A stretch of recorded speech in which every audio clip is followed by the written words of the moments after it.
கிறிஸ்துடைய ஸ்பிரிச்சுவல் பாடி, அவருடைய ஆன்மீக உடலுக்குள்ளாக நாம் மூழ்கடிக்கப்பட்டு ஒரு புதிய படைப்பாக மாற்றப்படுகிறோம். அதுதான் 2 கொரிந்தியர் 5:17 சொல்லப்பட்டிருக்குது. இயேசு கிறிஸ்துவோடு இணைந்தவர்கள் புது படைப்பாக மாற்றப்படுகிறார்கள்.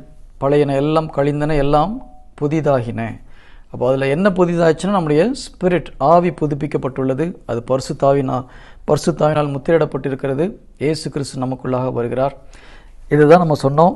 அப்போ இதெல்லாம் நம்ம பார்த்து மனதை நாம் புதுப்பிக்கும் பொழுது கடவுளுடைய வல்லமை நம்முடைய வாழ்க்கையில் வரும், நிச்சயமாக வரும். அப்போ நம்ம யாக்கோபு 1:22-23 பார்க்கும்போது, இறை வார்த்தையை கேட்பவர்களாக மாத்திரமிருந்து உங்களை ஏமாற்றிக் கொள்ள வேண்டாம், அதன்படி கடைபிடிப்பவர்களாகவும் இருங்கள். அதுக்கு அடுத்த வார்த்தை என்ன சொல்லுது? ஒரு முகத்தில் கண்ணாடியில் முகத்தை பார்த்துட்டு அதில் ஒரு அழுக்கு இருந்ததுன்னா நம்ம உடனே அதை சரி பண்ணுறோம். ஆனால் அதை பார்த்துட்டு சரி பண்ணாமல் போகிற மனிதனை போல இறை வார்த்தையை கேட்டும் தன்னுடைய வாழ்க்கையை சரியை செய்யாமல் இருக்கிற மனிதனுக்கு யாக்கோபு ஒப்பிடுகிறார். அப்போது அந்த கண்ணாடி முகம் பார்க்குற கண்ணாடி போல நம்முடைய ஆன்மாவை பார்க்கக்கூடிய கண்ணாடி